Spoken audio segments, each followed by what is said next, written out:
Eu nasci em São João del Rei, Minas Gerais, em 25 de junho de 1928. Com 4 anos, minha família se mudou para o Rio de Janeiro e daí em diante eu só retornei a São João del Rei em 1936. Mas durante o tempo que eu vivi no Rio, eu morava no subúrbio do Rio, no Engenho de Dentro, até quando eu me mudei para Manaus. Fiz o curso primário em escola pública, depois numa escola espírita. Eu concluí o curso primário, ingressei numa escola técnica Visconde Cairu, que é no MEA, né? Fiz 3 anos de escola técnica, trabalhando lá, aprendendo a tecnologia de modo geral, eletricidade, área de torneio, construção, e depois eu tive que escolher uma profissão que era entalhador de madeira. Fiquei durante 3 anos nessa escola, mas depois eu vi que era uma escola profissional que não dava chance de eu ingressar num curso superior. Eu pretendia fazer talvez medicina ou então direito, e esse curso não era conveniente para mim. Aí eu tive que voltar a estudar, fiz o exame para o Colégio Dom Pedro II e acabei optando para estudar no Colégio Piedade, no Colégio Piedade, onde eu fiz todo o meu curso. Uma parte fiz durante o dia e depois passei a estudar à noite, né? Porque eu também tive que trabalhar, né? Depois de terminado o colégio, eu fui para o Ministério ingressei no Ministério do Exército, antes era o Ministério da Guerra, como funcionário, né? E extraordinário. Depois fiz concurso no DASP para ingressar como escriturário. Trabalhava na engenharia e minha função era traduzir manuais técnicos americanos de engenharia, né? E durante certo período eu fiquei trabalhando na direito de engenharia no Exército e ingressei depois na Faculdade de Filosofia, Ciências e Letras do Estado da Guanabara antigamente, depois passou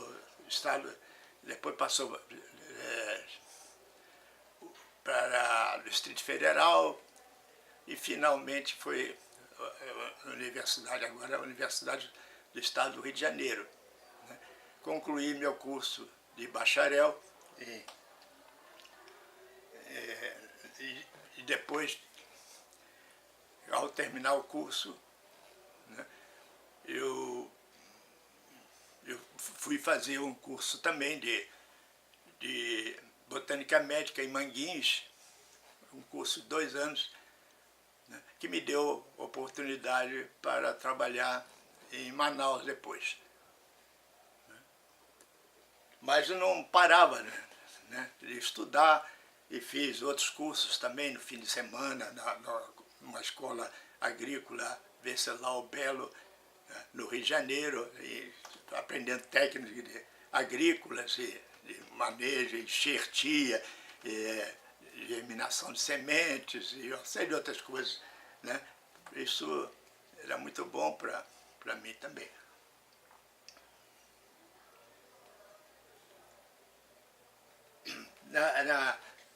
Também nunca perdi a oportunidade, quando o serviço permitia, eu também, eu fiz também um curso de tecnologia na escola de técnico de laboratório na Universidade Rural do Rio de Janeiro.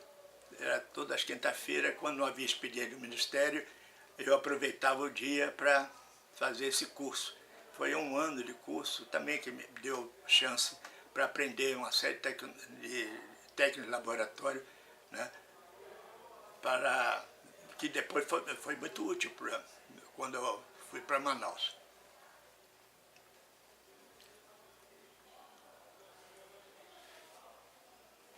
Estagiei antes de terminar o curso de bacharel, passei a estagiar no Museu Nacional do Rio de Janeiro, a pedido do futuro diretor do Instituto Nacional de Pesquisa da Amazônia, que queria que eu me preparasse para assumir o Departamento de Botânica no INPA. Aí fiquei algum tempo lá estagiando com o Dr. Segadas Viana, né, até que no final de 54, né, o INPA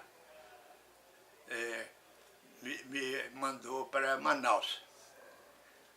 Mas para ir a Manaus, para me desligar do Ministério, né, o CNPq fez uma solicitação ao Ministério pedindo para eu passar à disposição do órgão, né, por um período a título de experiência, porque eu não sabia que eu ia me dar bem em Manaus, né, no outro clima, no outro ambiente e uma instituição nova. Então era complicado, né? Eu pedi eventualmente demissão logo do Ministério e ir para lá. Então eu usei todos os recursos. Aí, no início, que era o ministro da Guerra na ocasião, general Lott, né, não queria me dar concessão, mas eu fui pessoalmente com ele lá, expliquei que eu queria ir para Manaus, uma chance de aplicar meus conhecimentos de botânica, né, e que eu não sabia se eu ia me dar bem na região, né. Aí ele acabou me concedendo um ano de licença e colocando-me à disposição do CNPq. Em final de 54, então, me transferi para Manaus numa viagem noturna. Naquele tempo, a gente viajava de Constellation, né? Eu saía, parece que às 11 horas da noite, e fui amanhecer em Manaus, passando por Belém. Uma viagem longa, né? Complicada, mas para mim tudo era novidade, né? Então não teve problema nenhum. Cheguei em Manaus, fui bem recebido no órgão, né? O INPA não tinha nada, a cidade era uma cidade que também era muito tranquila, mas também tinha uma série de outros problemas naquela época, né? Não havia luz, não havia, né, água também era difícil, a alimentação também era complicada, mas como o órgão era novo e tinha tudo para se fazer lá, eu gostei da região, fiz logo amizade com o pessoal que estava chegando também no INPA e foi me dando bem, né? Uma semana depois, eu fui destacado para participar de uma expedição geomorfológica que estava estava ocorrendo em Roraima, né? Nos campos lá de Roraima. E eu fui para lá, então, num avião da FAB, né, para me juntar ao grupo da expedição geomorfológica para fazer estudo de botânica e coleta de pedras, coisas assim, né? Quando cheguei lá, pensei que ia me encontrar com outro colega que tinha sido meu professor de botânica médica em Manguinhos, que era o Renato Siqueira Jacu, mas ele estava se retirando e me incumbiu de continuar o trabalho dele fazendo uma expedição, né, pelos campos de Roraima, né? Aí ele disse, olha, você tem um mês para ir e voltar até a cabeceira, até o Rio Maú, e vai pelo Rio Ailã. Aqui você tem aqui um guia, né, que é o Zé Gouveia, que vai te conduzir. Tem cavalos, tem um fotógrafo que vai ajudar na documentação do seu trabalho, que é o Lorival Salgado, e você vai coletando pedras e plantas no caminho. E para mim foi um impacto, porque eu nunca tinha participado de uma expedição, dirigido uma expedição, e nunca tinha trabalhado no campo, nunca tinha andado a cavalo, né? Aí para mim foi um impacto muito grande, mas eu assumi isso felizmente com satisfação. Juntei o pessoal e começamos andando pelos campos, parando nas fazendas, né? Depois tendo contato com índios, e aí fui e voltei. Um mês depois, aí retornei a Manaus. Para mim isso foi um batismo, né? Porque eu não sabia como era um trabalho de campo, né? Me colocavam lá, eu tinha que dormir no mato, nos campos, né? Com pegando chuva, frio, porque, embora às vezes da noite esfriava, o ar livre, né? Dormindo ao relento, né? Tinha uma árvore que uma vez eu armei minha rede num caiembé, uma curatela americana, né? Que era chamada lixeira também, e essa lixeira, né? Depois de certa hora o galho quebrou e eu tive que cair, eu tive que dormir agachado no chão, no campo, no meio de cobra, de cascavel e tudo mais. Felizmente tudo correu bem, né? Fiquei preso uma vez subindo uma serra, também pegamos um temporal, né? Mas conseguimos atravessar toda a serra, e tive que dormir no campo, né? Com todo molhado e sem alimentação, porque o gado não conseguiu descer da serra, né? E eu me incumbi então de ficar aguardando a chegada da tropa que estava na serra, isso lá para meio-dia, para depois a gente tomar o primeiro café e continuar a viagem. E assim se deu a primeira excursão minha por Roraima, né? Antes era território federal do Rio Branco, né?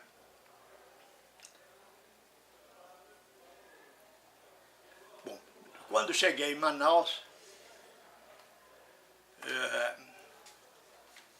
a minha incumbência era organizar a botânica, que não tinha nada, estava tudo estaca zero, não tinha nada, não tinha herbário, não tinha livro, não tinha, né?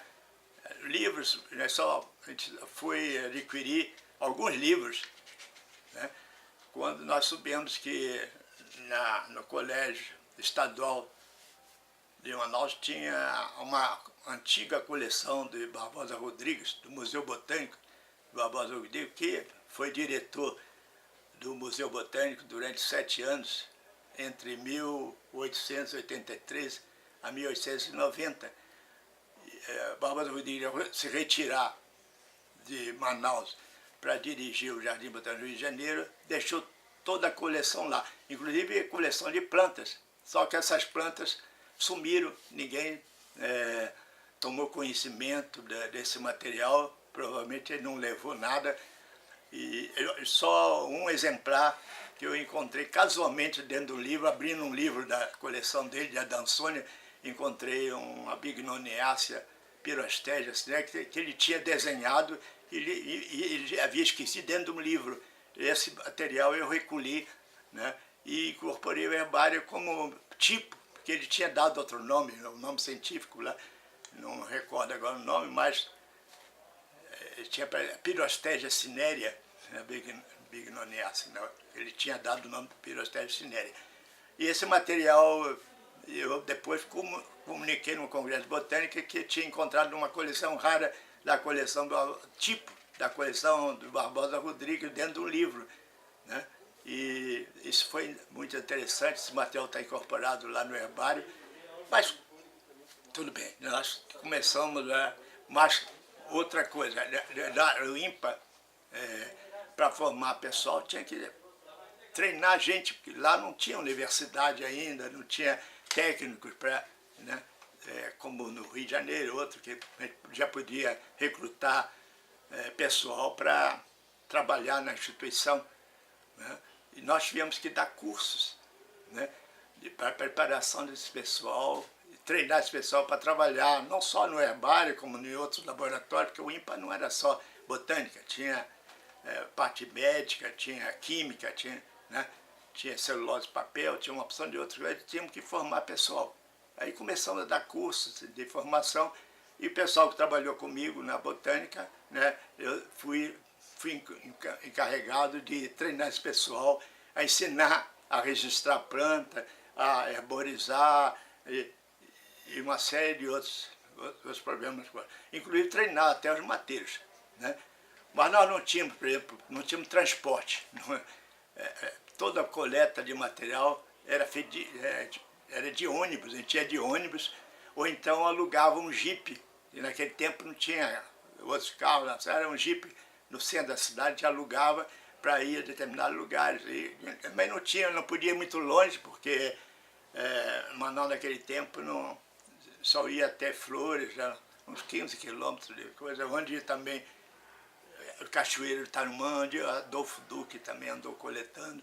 E daí nós começamos a trabalhar, né? Mas realmente com material de porte pequeno. Agora, a secagem de material era complicado, né? Nós não tínhamos estufa, não sabíamos nem como secar o material. E como a cidade não tinha luz, né, todo o material inicialmente era secado ao sol, né? A gente botava o material no jornal, botava uma paralelepípedo em cima e sol, e quando o tempo fechava, que ia chover, tinha que recolher todo o material, né? E assim nós passamos um bom tempo, né, coletando com dificuldade, secando esse material com certa dificuldade. Também não tinha um armário para guardar material, era tudo enrolado em papel, né, em jornal, que também naquela época não tinha plástico, coisa, né, era meio complicado. Até que, um certo período depois, aí nós começamos aos poucos a adquirir a estufa, construímos um armário de madeira lá, umas estantes de madeira, começamos a coletar a planta, né? E fomos aos poucos preparando, registrando material.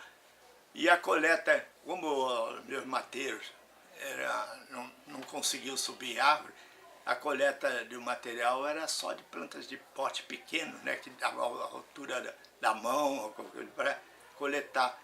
E a identificação desse material não era fácil. Eu não tinha experiência ainda de flora amazônica. Eu tinha feito o curso de botânica médica com João Geraldo Kuhlmann, no Rio de Janeiro, mas eu usava chaves, aprendia a identificar usando chave da Viana Freire e coisas assim, mas tinha também meio de consultar o herbário para resolver problemas taxonômicos. Como nós não tínhamos nada disso, era muito difícil. Então, era complicado trabalhar na Amazônia, né, nesse período. Além disso, com uma forte problema de iluminação, também atrapalhava muito, né, o nosso trabalho. Mas nessa coleta de material de porte pequeno, né, eu tentava identificar os material, identificava, mas outros grupos eu preferia consultar quem tinha já bastante experiência de flora amazônica, que era o Adolfo Duque, que era a pessoa que mais conhecia realmente a Amazônia, tinha trabalhado mais de 50 anos na Amazônia, e ele era consultor científico do INPA. Já tinha se mudado para Fortaleza, mas eu mantinha correspondência com ele. Mandava material para ele ajudar na identificação, né? E ele, uma das vezes, ele criticou que o material que estava sendo mandado era só de plantas de pequeno porte, e me chamou a atenção que eu devia me preocupar mais com as aves de grande porte, onde estavam maiores problemas na identificação de material. E eu passei a me preocupar como coletar esse material de grande porte, se meus mateiros não sabiam subir em árvore, nem nada. E nós usávamos, naquela época era fácil, a gente conseguíamos bala, cartuchos, coisa no comércio. Aí passávamos a dar tiro nas árvores para cortar os galhos, mas nem todas as árvores, a bala conseguia cortar os galhos, né? Porque era de chumbo. Espalhava aquele chumbo, e muitos galhos, principalmente dessas plantas que tinham fibra, né, como lecitidáceas, anonáceas e outras, estiliáceas, às vezes o tiro batia no galho e o galho ficava pendurado e não conseguíamos coletar o material, né. Até que depois de muito tempo, eu realmente contratei um mateiro de Belém que subia nas árvores, aí nós começamos a coletar bastante material de melhor qualidade, né? Inclusive, começaram realmente a surgir um bocado de plantas novas na região, né? E algumas até pouco conhecidas, coisas assim. E aí com esse pessoal, eu organizei então, começamos a trabalhar em inventários florísticos, na Manaus Taquatiara, até fazendo inventários, né? Também trabalhamos inicialmente na Reserva Duque, né? Inventariando 36 hectares das plantas ao longo do acesso da Reserva Duque, inventariando e numerando as árvores para coleta.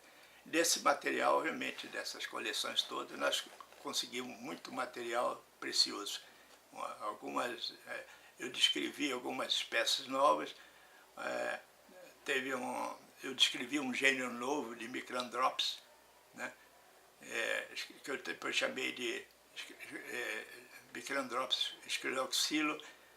Coletei na Estrada da Manaus, Itacoatiara, também uma laurácea de grande porte também, que ainda é uma planta rara, que recebeu o meu nome também, né, dado pelo Kubisky, que era um alemão que trabalhava com laurácea.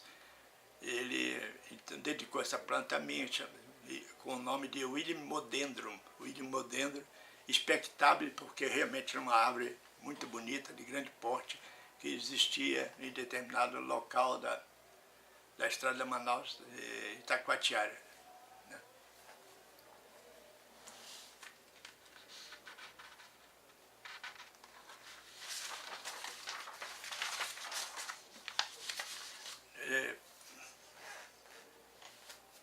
Agora, trabalho na Amazônia, como eu estava só à disposição do CNPq por um ano, né, eu tive que depois retornar ao Rio de Janeiro, reassumir minhas funções no Ministério. Mas, felizmente, quando eu continuei colaborando com o INPA, enquanto estava resolvendo meu problema lá, inclusive resolvendo meu problema de licença no Ministério, e ao mesmo tempo aguardando pronunciamento se o INPA fechava ou não fechava. Estava nesse período crítico ainda, até salário tinha atrasado para muita gente, coisa assim. Eu não sabia se o INPA ia para frente ou não. Aí nesse período eu fiquei trabalhando então no Ministério, mas como o expediente era de meio-dia até às 6, eu tinha de manhã um tempo para estagiar no Jardim Botânico do Rio de Janeiro, né?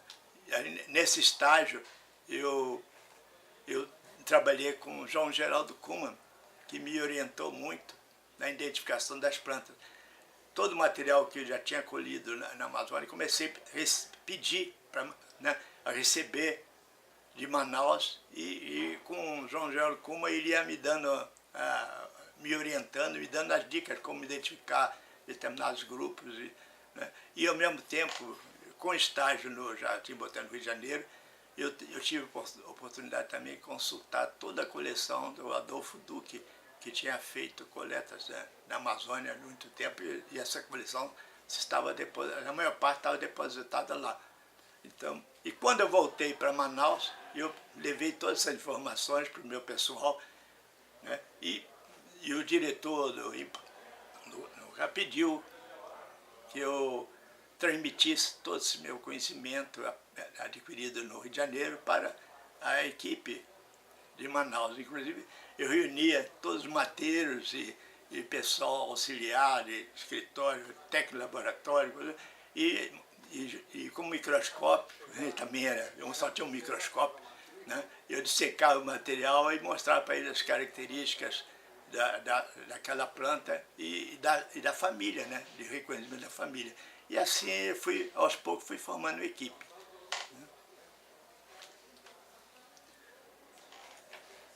E começamos Interessante que no primeiro trabalho meu sobre botânica foi feito num estudo que eu fiz no curso de botânica médica, que era a anatomia, a identificação farmacológica de uma composta, né, de nome Purkeria suaveolens. Foi a minha primeira publicação, junto com Carlos Aires e Renato Siqueira Jacu. E no meu trabalho no Rio de Janeiro, identificando as coleções que eu havia feito, colhidas lá em Roraima, né, João Geraldo Kuhlmann e eu publicamos também dois taxos novos. Uma era uma Erythrocilum, que nós chamamos de albertiano, né, e até agora parece que ainda continua valendo, né, e um outro era um Genipa americana, que é o genipa americano, que nós chamamos de Rio Branquense, né. Também não sei se ainda está valendo, mas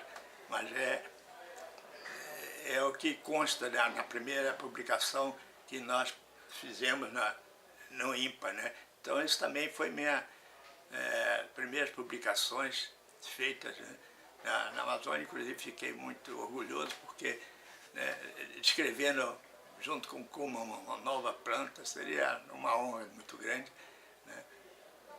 E, ao mesmo tempo, uma primeira produção científica minha, como também uma produção científica do Departamento de Botânica, que já está começando a mostrar algum resultado dos trabalhos, né, de pesquisa na Amazônia.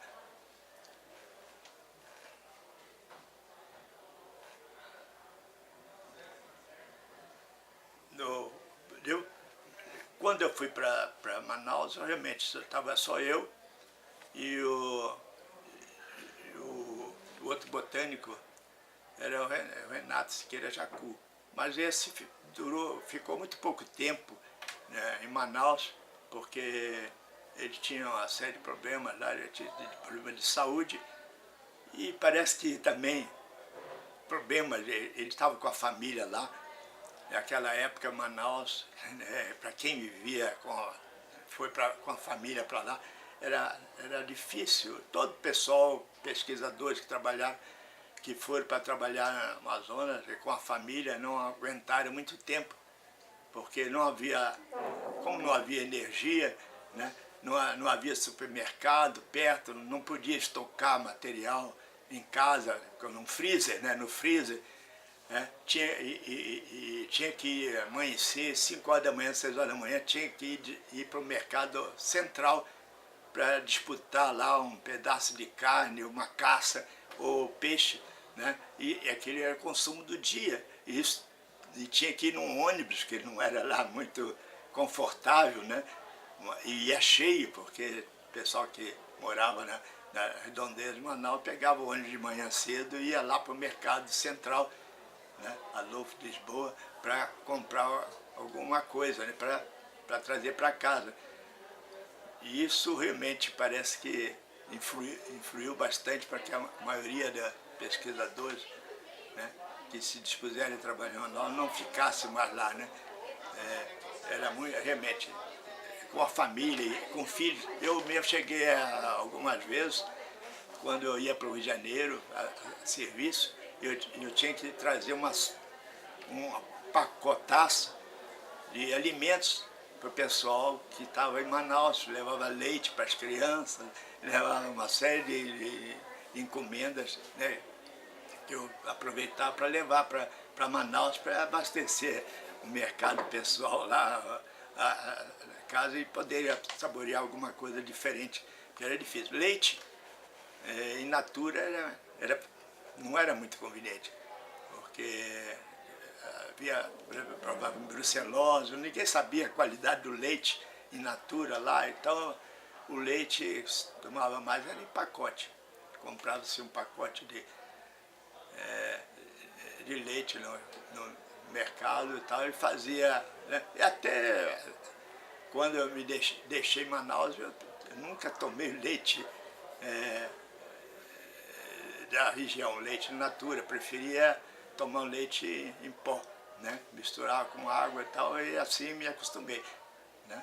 Porque não tinha naquele tempo leite pasteurizado como hoje, né? Pacote, era tudo leite em pó. Então, paciência, né? Mas fomos assim, a instituição foi para frente, foi indo. Mas eu ainda tive que voltar para pedir licença por um ano para trabalhar novamente no INPA. Eu já achava que eu realmente gostava de Manaus, tinha uma certa simpatia especial, tinha formado amigo, então eu achava que Manaus era, apesar dos pesares, né? E eu era solteiro, não tinha problema, era ótimo trabalhar lá e desenvolver meu trabalho lá, né? Então eu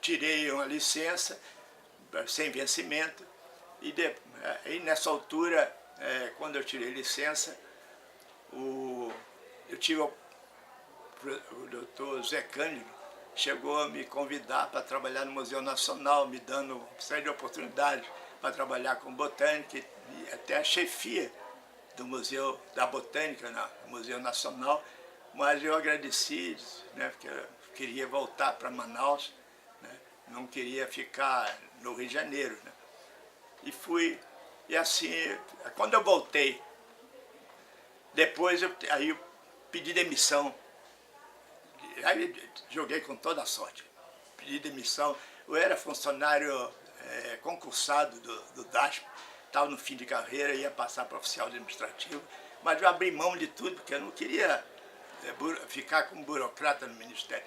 Aí pedi demissão, aí quando eu voltei para Manaus, para ir jogando com a sorte. Nós não tínhamos direito, não tinha ainda,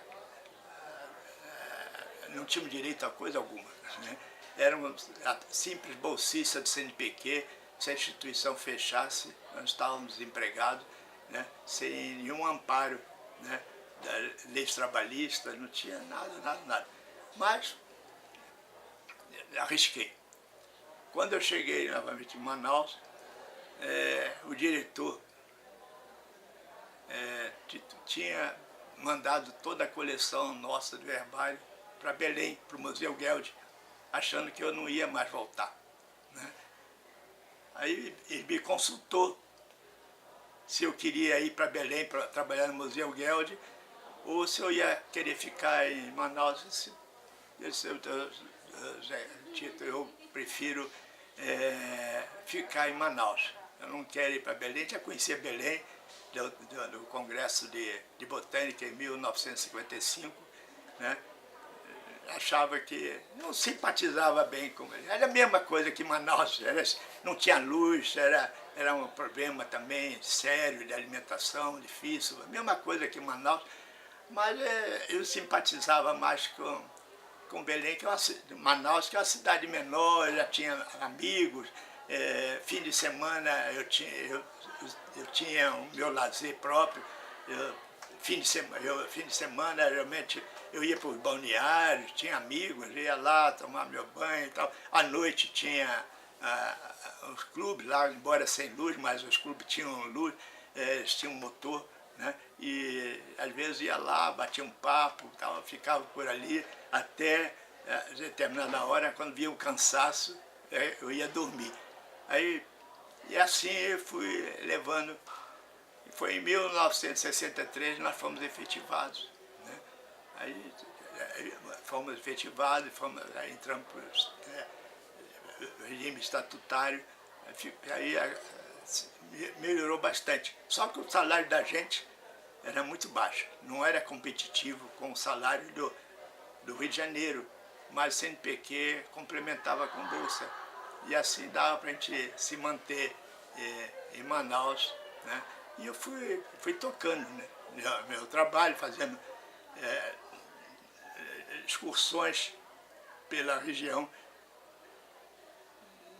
e coletando mais material, formando pessoal, inclusive montei lá um setor de anatomia de madeira, que eu precisava de alguém que identificasse madeira para mim, né, nos meus trabalhos de estudo florestais. Aí eu contratei, então, um técnico agrícola, né, que depois ele fez o curso dele de odontologia, mas enquanto era técnico agrícola, e eu treinei ele, então, na identificação de madeira, né, e mandei depois ele passar um período em São Paulo, como Calvino Manieri, aprender realmente, Calvino Manieri era o melhor especialista em anatomia de madeira, ou identificação de madeira no Brasil, no IPT.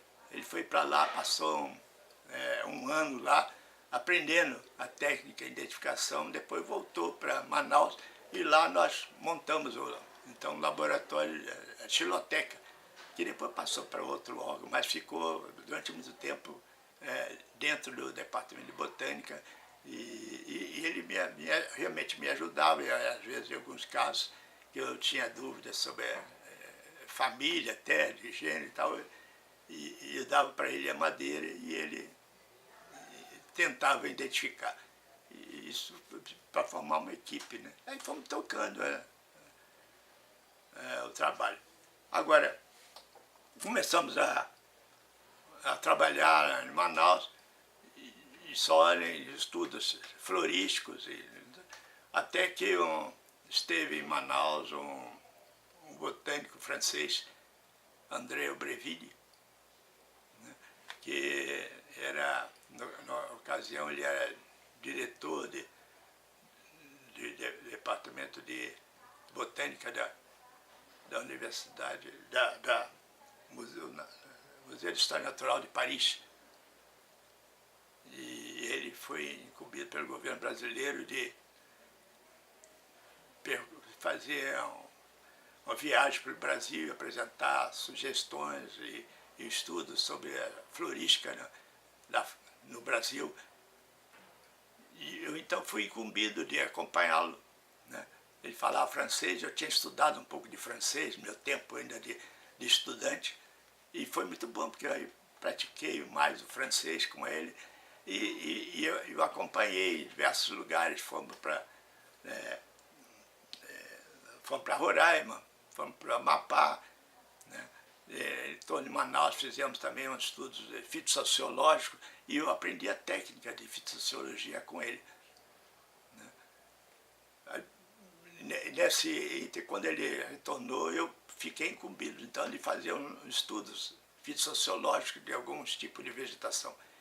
Aí fiz estudo, eu tinha a oportunidade de ir ao Alto Rio Negro, junto com um grande amigo meu, falecido também, João Mussa Pires, e com o professor Mário Ferri, da USP, né? Nós fomos para Taracuá, no Alto Rio Negro, para trabalhar, né, estudar a vegetação das caatingas do Rio Ferri, fazendo fisiologia, e eu e o Mussa fazendo florística. Né? Aí nessa área eu fiz um levantamento fitossociológico da vegetação, né? E entreguei depois para o Breville, e ele publicou num livro dele, em francês, o resultado dos meus trabalhos, e eu depois publiquei também em português também. Ele chamou pseudo-caatinga de Rio Negro, coisa assim, mas eu ainda continuei usando caatinga, e esse livro realmente é um trabalho ainda que é bem citado quando se fala em caatinga do Rio Negro, vegetação da Amazônia, né? O meu trabalho ainda é citado, né, sobre esse estudo fitossociológico. Eu fiz o perfil da vegetação e fiz a descrição das plantas que ocorriam naquela área. E, ao mesmo tempo, fiz um outro trabalho também nas vases da Navilhana, né, perto de Manaus. Fiz também um outro perfil de vegetação, né, mostrando a estrutura da vegetação, e eu acabei publicando isso também, os resultados. O Breville aproveitou todos esses dados e também lançou no seu livro. Né. Daí em diante, eu achei que realmente eu fiquei animado com o trabalho, né, de fazer fitossociologia e florística, e passei então a fazer uma série de estudos, né, estudos ao longo da Manaus-Taquatiara, 137 quilômetros, né, quadrados de vegetação que eu inventariei, e também da reserva Duque. Eu fiz 37 hectares de vegetação, medindo todas as plantas acima de 10 centímetros, numerando todas as plantas, e com o intuito de fazer fenologia. Realmente depois, esse levantamento da reserva Duque foi utilizado também para demarcar algumas áreas, para outra equipe de silvicultores fazer fenologia. E muito desses trabalhos realmente acabou sendo publicado. E na Manaus-Taquatiara, eu fiz levantamento florístico ao longo da estrada, de 137 quilômetros de extensão, e 5 quilômetros para dentro da floresta. E a estrada era nova, estava sendo aberta na ocasião, então a mata era virgem, então dava bem para fazer um estudo. Né? Aí todas as plantas de acima de 25 centímetros eu inventariei, ao longo da picada de 5 quilômetros. Aí encontrei muita coisa nova, inclusive, como eu disse, até um gênero novo de Laurácea, que o Kubitschek me deu o nome de Willymodendron, né? E eu mesmo assim, e também nesse levantamento encontrei também uma euforbiácea nova, que eu também já falei, que é Micrandrops, né? Escleroxilo, porque a madeira tinha um âmago bem duro, e era uma madeira realmente resistente. E depois verifiquei que era bastante comum, que era uma planta que só ocorria depois dos 30 quilômetros de Manaus. Então, por isso, outros botânicos que passaram por Manaus, como Duque e outros, não encontraram essa planta na região, porque ela só ocorria a partir de determinados quilômetros, onde eles, na ocasião, não tinham acesso a esse tipo de mata. Né? E mesmo em outras plantas também eu coletei, algumas eu ia descrever como nova, mas depois outras pessoas escreveram, como uma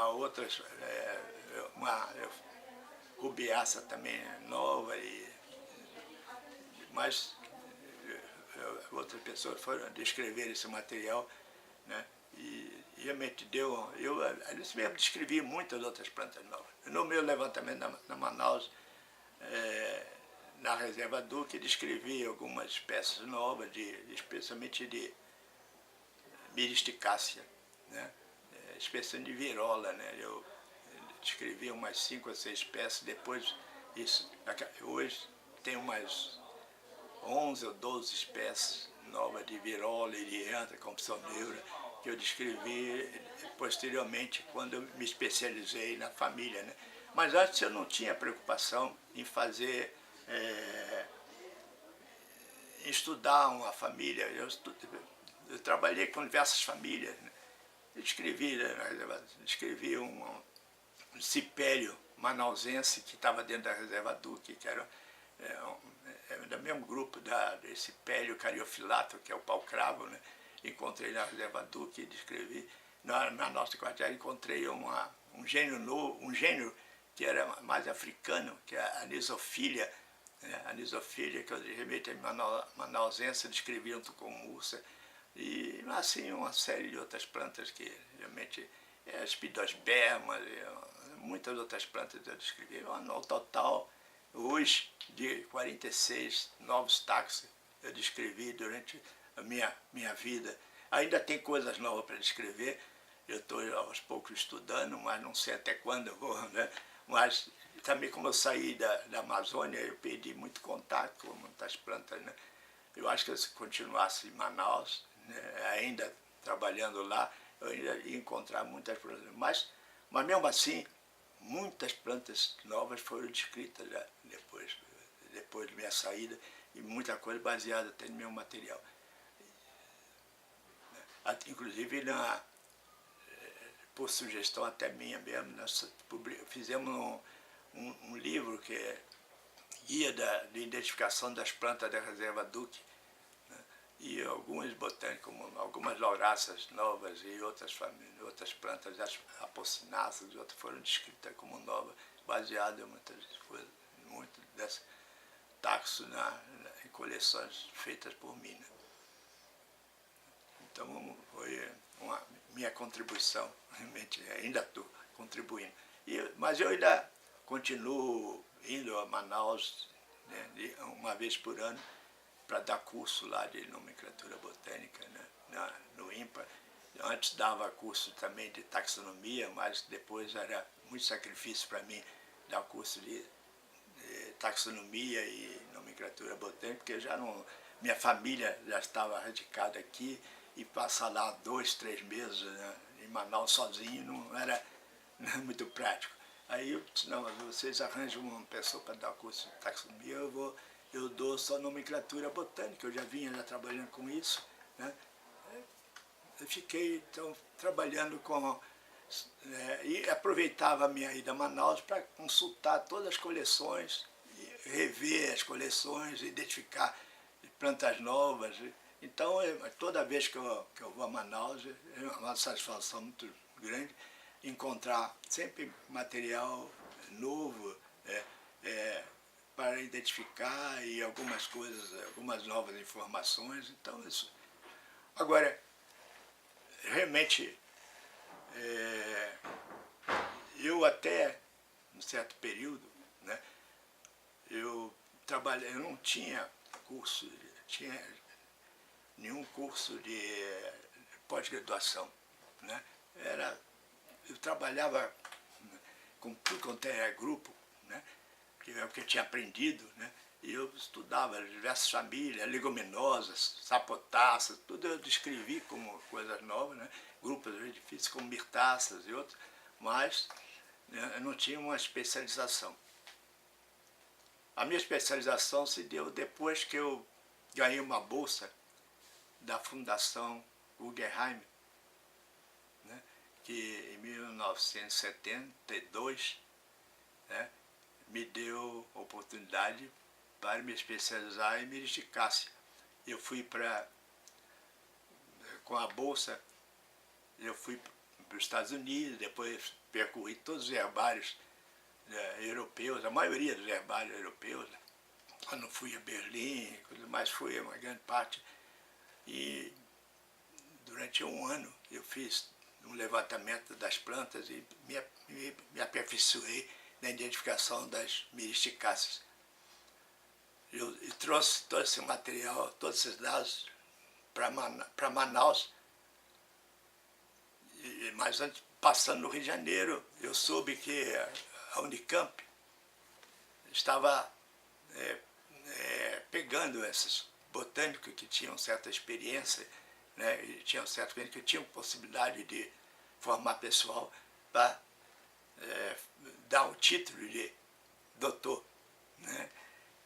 Aí eu fui na ocasião, com o professor Ayrton Joly, da Unicamp, e ele me aceitou, nomeou uma comissão até para analisar meu currículo, fui aprovado, mas a Joly estava com um problema sério de saúde, né, de câncer, né, e não tinha mais condições de continuar trabalhando. Aí ele abriu mão e disse, olha, você vai com o professor Hermógenes Leitão Filho, né, e ele vai te orientar, né. E aí me deram um prazo, você tem 1 ano, né, para escrever sua tese. Eu estava com documentação, estava com tudo, praticamente quase pronta a tese, né, com todo o levantamento. O que eu fiz foi preparar, redigir todo o trabalho, né, e escrevi, né, minha tese em 2 volumes sobre as plantas, as misticáceas, né, de virola da flora do Brasil. E apresentei isso.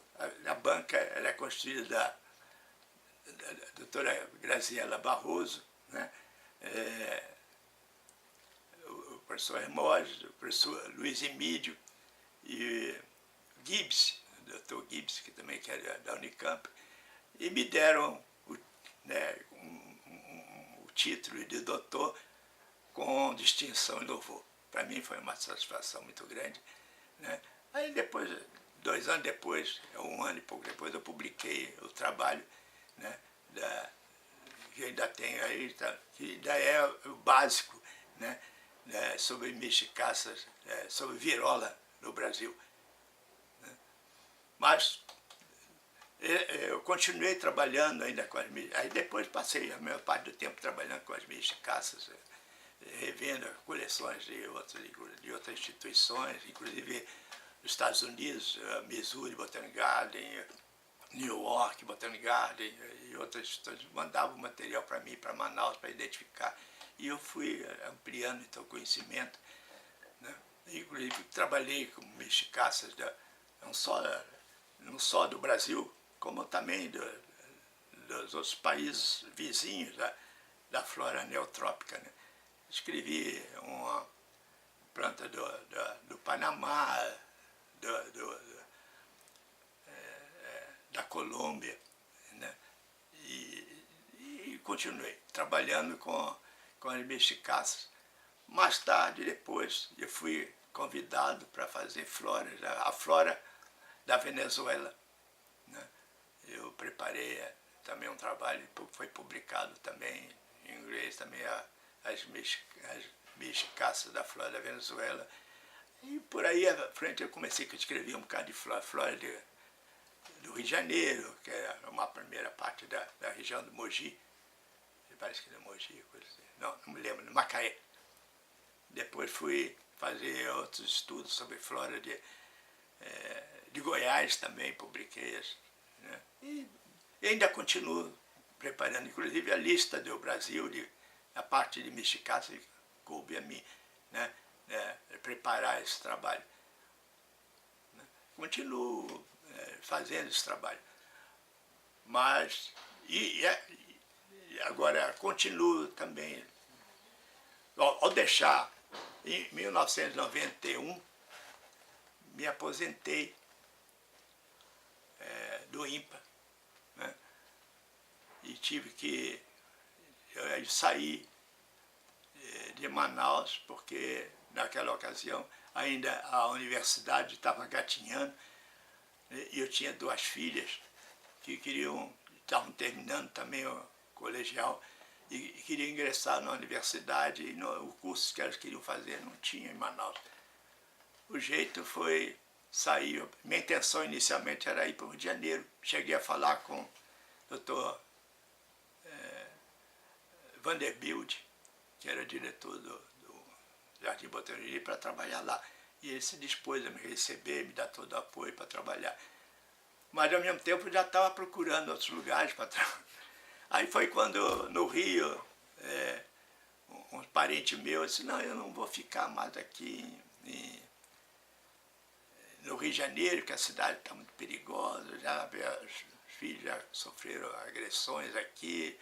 E eu fui a Curitiba. Curitiba é uma cidade muito boa, é uma cidade que tem o custo de vida ainda era barato, os imóveis baratos. Como eu tinha vendido minha casa em Manaus, eu tinha um dinheiro, mas não era muito. Dá para comprar um imóvel aqui, mas não para comprar no Rio de Janeiro. Então isso motivou mais para eu comprar. Acabei comprando um apartamento aqui no centro de Curitiba, né? Morei lá durante muitos anos, 14 anos, né, no centro de Curitiba, e depois passei para... Agora moro em Alphaville, Graciosa, fica a 20 quilômetros daqui, né? Mas me dou bem. Mas como eu vim para trabalhar na universidade, esse é um problema que... Né? Quando eu cheguei, um dos motivos para trazer para Manaus, para Curitiba e não ficar no Rio de Janeiro, foi que eu fui com o professor Armando Serve. Né? Eu falei com ele que eu tinha vontade de trabalhar aqui na universidade, colaborar com a universidade, porque eu tive uma bolsa CNPq, né? E como a universidade tinha um curso de pós-graduação em botânica e o professor Armando era coordenador do curso, ele se animou, me deu pleno apoio e solicitou então à universidade a minha colaboração, né, junto ao curso de pós-graduação na área de botânica. Fui aprovado e em 92 eu ganhei um espaço para trabalhar. Eu estava muito preocupado, porque eu tinha muitos livros, né, e tinha ainda na mente escrever muitos trabalhos, botar muitos trabalhos ainda em dia. Então, não queria parar, né, de pesquisar. Né. Aí eu realmente, o Armando me deu todo o apoio e eu fui ficando, já estou aqui há 20 anos. Né, há 20 anos, agora não sei quanto tempo vou ficar por aqui já, né, porque também já estou com quase que 84 anos, estou ficando cansado, né, mas eu tenho um monte de coisa ainda para escrever, né, mas não sei. E está ficando difícil me deslocar a 20 quilômetros daqui, todo dia, vai e volta, né? E agora estou sem bolsa, sem CNPq, né? Isso complicou um pouco mais, porque eu agora tenho que desembolsar todo o meu trabalho, né? O CNPq acha que não... Eles estão reformando todo o sistema de bolsa, né? Então, parece que não estão interessados na experiência dos velhos botânicos, né? De forma que eu tenho que continuar trabalhando aqui. Eu gostaria de continuar trabalhando, mas tem que ser num ritmo melhor. Lógico, eu não posso competir com jovens, né? Bolsistas novos têm chance de fazer muito mais trabalho. Eu agora só estou fazendo trabalho praticamente de colocar todos os meus dados em dia, né? E tem muita coisa, mas também encontro uma certa dificuldade porque eu trabalho sozinho, né? Em Manaus ainda tinha uma equipe que eu podia distribuir trabalho para analisar. Aqui eu não tenho. Mas graças a Deus, com o apoio da universidade e com o incentivo que eu tenho recebido de todos aqui, eu continuo trabalhando, orientando. Já orientei muitos alunos de pós-graduação e de mestrado, e também de doutorado. Doutorado não aqui, porque aqui não tem curso de doutorado, né? Apenas de mestrado. Mas eu ainda tinha uns 6 alunos de doutorado de Manaus, né? Eles completaram o trabalho deles depois de eu vir para cá, né? E continuo dando cursos de botânica, nomenclatura aqui e lá em Manaus, conforme já falei, né?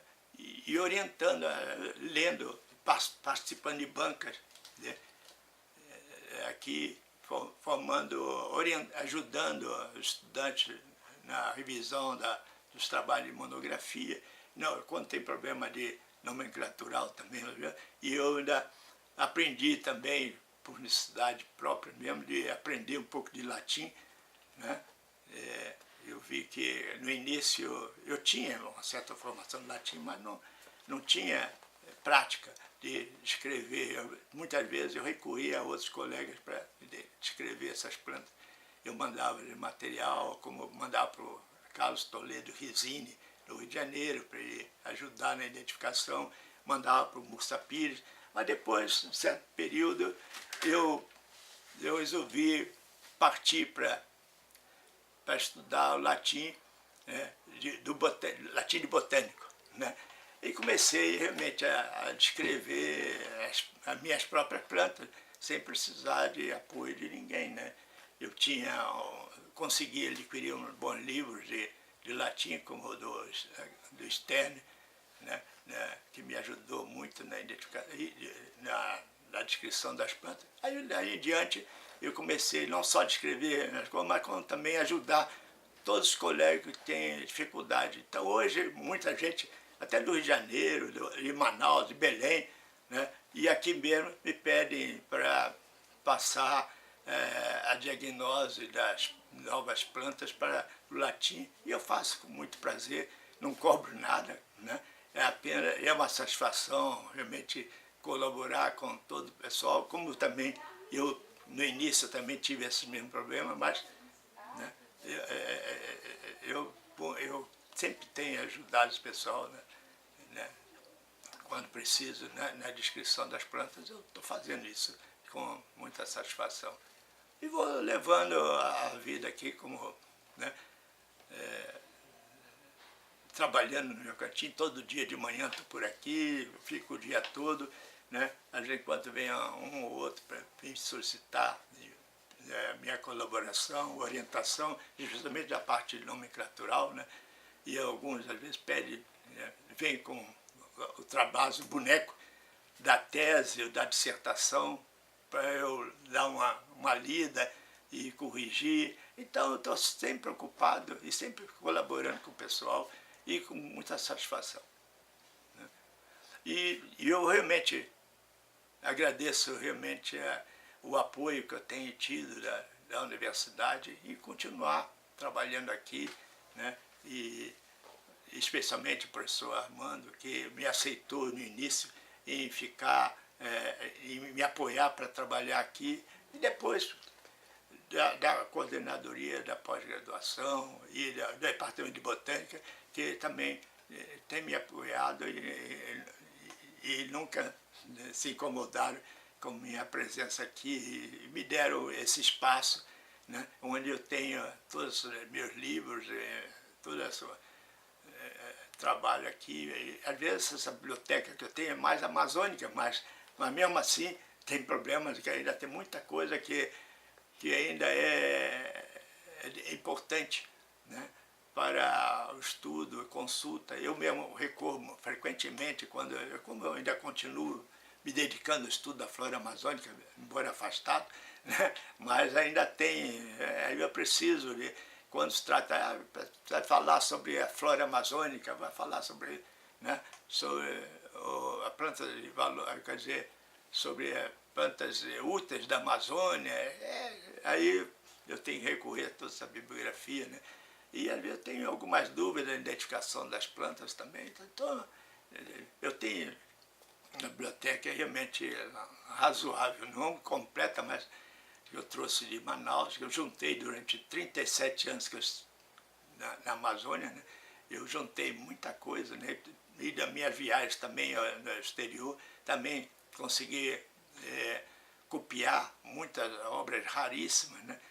E que tem sido útil para mim no meu trabalho aqui, né? Principalmente Miris de Caças, coisas assim, e outras coisas. Mas, então, eu tenho tudo separado e eu estou preocupado, né? Um dia que eu tiver de sair ou parar, ou mesmo morrer, que destino vão dar? Eu tenho que morrer um dia, não sei quando, mas que destino vão dar toda a minha biblioteca? Tem coisas que a biblioteca não aceita, porque são xéricos, né? Cópias, a biblioteca não gosta, porque eles têm problema de copyright, coisa assim, né? E não aceito. Mas tem outras obras aí que são importantes. Agora, algumas coisas eu posso mandar para Manaus, lá, para ficar lá no herbário, né? Para guardar lá, para o uso dos alunos de pós-graduação, como é assunto mais amazônico. Então, né? Mas se bem que aos poucos eu vou já reunindo coleções da flora mesmo, do Brasil, daqui também. Então é sempre útil. E às vezes vem uns alunos, outro aqui pedem emprestado um livro, outro eu cedo com muito prazer e ajudo, né, naquilo que for possível. Né? E vou levando a vida no meu trabalho.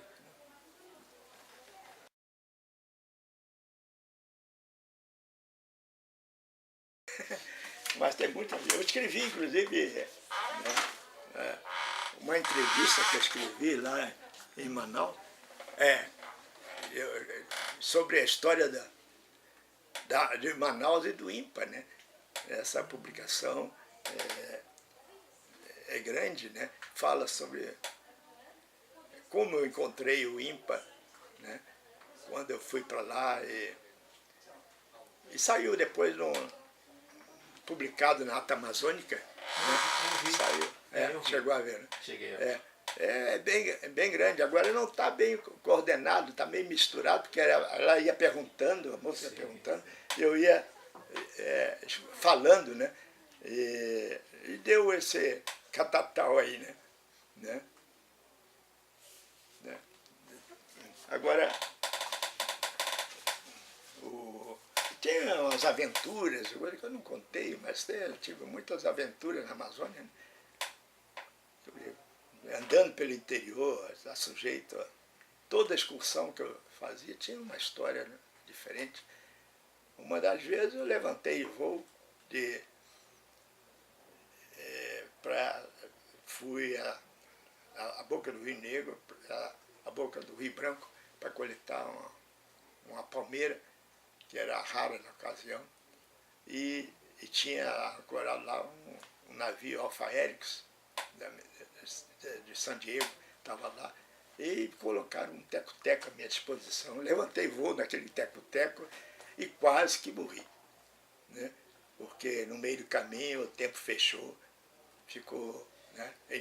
A gasolina estava acabando, a gente tinha gasolina para abastecer o teco-teco, mas não tinha como descer, né? E aí, última hora, apareceu um laguinho lá, nós descemos de qualquer jeito naquele laguinho, né? Não sei nem como aquele lago apareceu ali, descemos ali, conseguimos abastecer e depois, para sair daquele laguinho, nós tivemos que ir com o teco-teco no Igarapé, que abastecia o laguinho, viemos andando, né?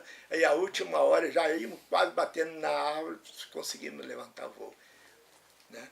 Aí saímos daquele, né? Outras vezes nós tivemos em contato com os índios, uma vez os índios quiseram tomar nossa canoa também, né? Nós estávamos no Rio Uraricuera, uma região muito encachoeirada, difícil acesso. Já quase depois de uns 20 dias, nós dormimos na beira do rio, né?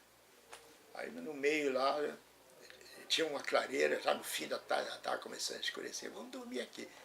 Aí tinha uns índios, tinha um índio com umas índias lá, uns índios com umas índias, e iam tomar nossa canoa, né? E como nossos guias eram índios, falavam a língua deles, aí eles vieram conosco. E eles também tinham interesse, porque a canoa não era alugada deles, era deles. Eles olharam, esse pessoal está querendo tomar a nossa canoa e tal. E E o que a gente vai fazer? Olha, não vamos poder ficar aqui, né? Porque a gente não sabe o que vai acontecer, né? Nós vamos fingir que nós estamos continuando viagem. Mas não tinha mais onde parar. Escuro, à noite é escuro, né? Na região encachoeirada é muito difícil. Aí o jeito foi o seguinte, atravessar o rio e só tinha uma mata de igapó, mata alagada. Né? Aí ali armamos nossa rede entre uma árvore e outra e dormimos em cima d'água a noite toda, até amanhecer. Felizmente não aconteceu nada, e aí continuamos nossa viagem sem problema. Aí com cobra também, levamos uma vez numa dessas excursões, levamos uma jararaca dentro da canoa e não sabíamos que estava. Que a gente, quando parava no rio, né, amarrava a canoa na margem, numa árvore ali, coisa, e fazíamos acampamento na beira. Aí provavelmente a cobra, ela entrou dentro da canoa, e como nós levávamos muita coisa, mantimentos, material de coletas e tudo, de barraca, coisa, a canoa estava cheia, né? E nós não percebemos que ela estava no fundo dessa. Aí quando nós, no fim da tarde, quando nós vamos acampar, a primeira a sair da canoa foi a cobra. Né? Aí, e entrou num buraco. Agora o que nós vamos fazer com essa cobra? Né? Aí foi, a ideia foi, sabe, botar fogo lá e o Mussa Pires chegou, esperou, quando ela saiu, matou. Porque ela não podia ficar com a gente ali, né? Né? Aí, infelizmente, foi... E assim, aconteceu muita coisa, né? Imagina. Nós também fomos outra vez numa expedição de Flora também, nós não paramos na beira do rio, tinha uns índios que chamaram a gente, né? E naquela época havia... os índios estavam sendo explorados pelos garimpeiros, e eles pensavam que a gente era garimpeiro. Chamaram e nós paramos lá, eles pegaram, cercaram a gente, prenderam a gente. Né? E queria que a gente provasse que a gente não era garimpeiro. Depois de muita conversa, vocês podem até acompanhar a gente, se vocês quiserem, vocês vão ver o que a gente está fazendo. Nós só estamos coletando planta, não queremos nada. Aí depois libertaram a gente. Aí nós continuamos a trabalhar sem problema algum. Né? Mas foi uma preocupação, né? E assim nós fomos. Agora, numa outra excursão, também nós fomos atrás de um pinheiro novo. Eu não comentei, né? Era no tempo, o Radan colocou um helicóptero à nossa disposição. A 50 quilômetros do local tinha uma clareira feita do Radan, onde tinha esse Podocarpácea, que era era uma espécie nova de um gênero que não tinha no Brasil. Ele é chamado de Cussocarpo pirese, né? E depois passou para o retrofilo, tem até aqui um painel aqui, né? Nós descemos, agora a sensação que eu nunca tinha descido de helicóptero no meio da mata, né? Desci daquela clareira, depois saí daquele buraco, né? Mas conseguimos um material fértil, aí conseguimos mudas, eu plantei as sementes em Manaus, aí elas cresceram, mas o solo é muito ruim, morreu. E o Mussa Pires levou para Belém, plantou lá, e até hoje no Museu Gueldi tem um pé lá de 5 ou 6 metros, né? 2 pés dessa construção cápsula. E nunca mais ninguém encontrou esse pinheiro novo lá. Na mesma ocasião que nós, quando encontramos, nós fomos numa outra clareira, numa campina, e encontramos um outro Podocarpus celastus, né? Que também não era novo, mas o pessoal chamava esses Podocarpus de Celov, mas não era Celov, era Podocarpus celastus, que foi identificado como celastus, né? E também é bastante interessante, né? Coisa assim, para o trabalho também, né?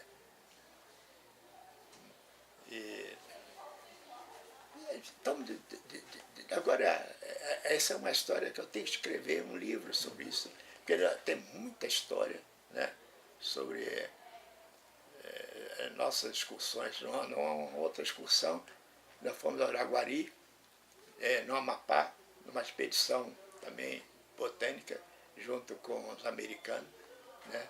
Um ia para... E o outro grupo ia para o Jari, subiu o Jari até onde podia ir, região muito encachoeirada, e nós fomos para o Amapá. No Jari, o diretor do Museu Geld, naquela ocasião, o Walter Egler, né? Na penúltima cachoeira, né? A canoa dele caiu numa cachoeira e ele acabou morrendo. A cachoeira virou, como levar o mantimento na queda, aqui tu veio em cima dele, ele foi encontrado a 5 quilômetros e ficou enterrado lá. Porque não dava para tirar, porque ele no mato, não dava para levar o corpo dele para alguma cidade mais próxima, que estava muito longe, que é a cidade. Aí nós ficamos, ele ficou enterrado lá. Depois não sei se eventualmente a família mandou buscar o corpo dele, né? Foi marcado no local, ele está na cachoeira, e onde estava enterrado lá, ao pé de uma árvore, ficou lá, né? Enterrado lá. Felizmente, conosco, nós tivemos também, caímos corredeiras, e também viramos canoa, alagamos, perdemos mantimento, perdemos um bocado de coisa, mas não aconteceu nada de grave. 2 auxiliares meus, que estavam na canoa, ainda caíram na corredeira, na redemoinho, ficaram rodando, mas conseguiram sair da corredeira. E a sorte é que tinha muita pedra, aí para não sobrecarregar a canoa, porque ela tinha que subir aquela corredeira com muita correnteza, né? Aí era melhor vazia. Aí eram só os dois, era o meu mateiro e um outro mateiro do Museu Geld, do auxiliar do Mursa Pires. Aí a canoa, quando entrou de mau jeito a correnteza, a canoa virou. Aí perdemos arma, perdemos mantimentos, perdemos um bocado de coisa. Ainda tínhamos 2 canoas, aí da outra saiu depois atrás, recolhendo as coisas que estavam flutuando. Mas muita coisa, até o motor mesmo já tinha escangalhado, né? A sorte nós estávamos com uma reserva de um outro motor de polpa, aí continuamos a viagem, né? Mas aquele motor, e não tinha mais ferramenta, não tinha nada para consertar, né? Aí, né, perdemos. E outra também, no Alto Rio Negro, também, nós fomos incumbidos na expedição do Flora. Chegamos, não sei se você conhece o Rio Negro, Alto Rio Negro, São Gabriel da Cachoeira, era uma região, tinha muita corredeira, mas depois tinha uma cachoeira feia, né? E como a embarcação que a gente levava, uma embarcação grande, né, tinha que ter um prático de cachoeira para atravessar lá. Aí o prático, nós chamamos, contratamos, ele testou a embarcação, não, está tudo bem e tal, acho que vai dar para atravessar.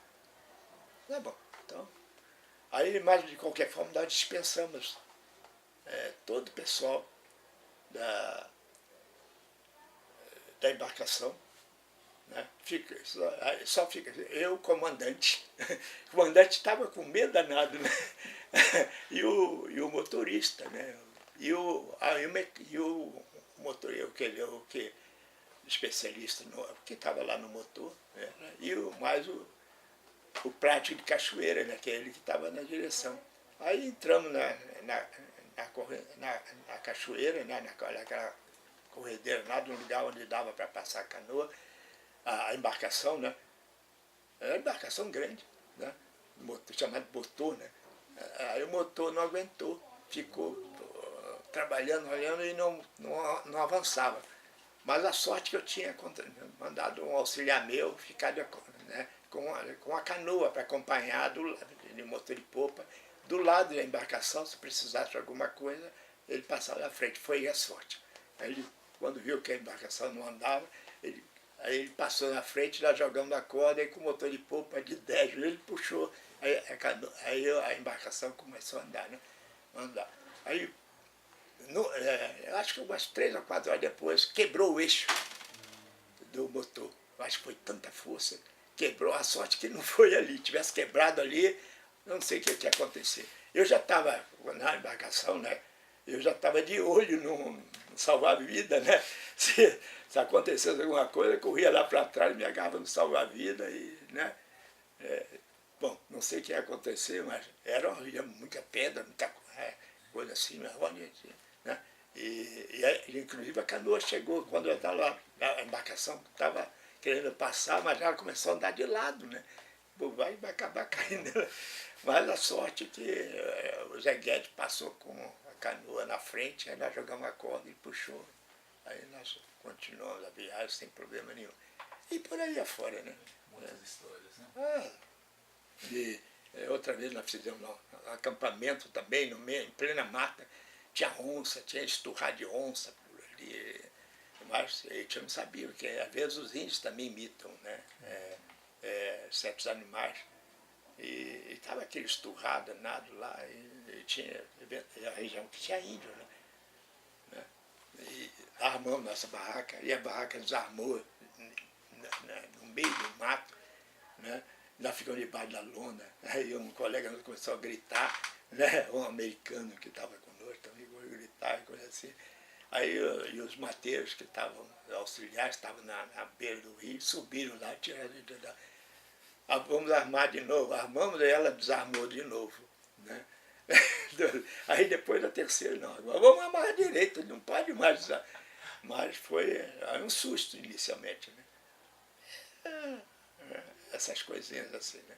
Que acontece quando a gente trabalha na Amazônia. Já peguei malária uma vez também, fiz uma excursão e vinha depois aqueles regatões que faz, né, comércio, né, na beira do rio, que atendendo os caboclos lá, negociando, cheio de castanha. E eu vim naquilo mato, aquela embarcação estava demorando muito, eu dormi em cima das castanhas, né, muito desconfortavelmente, né. Aí quando chegou em Nova Olinda, olha uma coisa, em Nova Olinda tinha embarcação que fazia a linha Careiro para Nova Olinda, para Manaus, e era no mesmo dia ele ainda ia parando para isso, sei lá, coisa boa por aí. Aí já tinha, a embarcação já tinha ido embora, aí a gente foi falar com o prefeito, me arranja uma casa para dormir, né? Como não levava mosquiteiro nem nada, né? Aí deu a casa, nós armamos a rede e dormimos. Aí cheguei em Manaus, estava com malária, né? Na região do Rio Madeira, né? É muito... até aquela época era meio cheio de problema de malária, né? Infestava aquilo lá, né? Aí depois, assim mesmo, eu passei uns dias sem a febre se manifestar. Era só uma dor de cabeça danada, né? Aí quando eu falei com um colega lá, um médico lá do INPA lá, você toma antibiótico, que é para ver se seja, talvez na garganta, qualquer coisa assim. Aí eu fui tomar um antibiótico, quando eu saí da farmácia já assim, sentindo frio, aquele calafrio, né? Aí eu já estava prevenido, tomei o remédio, chamei um outro colega que era um médico também, ele pegou, tirou, você não, realmente você está com plasmódio viva. Continuou o tratamento e tal, assim. Mas enquanto ela voltava, né? Aí, quando uma vez eu estava no Rio, em férias, uns 3 anos depois, eu tive um outro acesso de malária no Rio, mas era ainda efeito, né? Aí eu já sentia, já sabia as causas, os sintomas, né?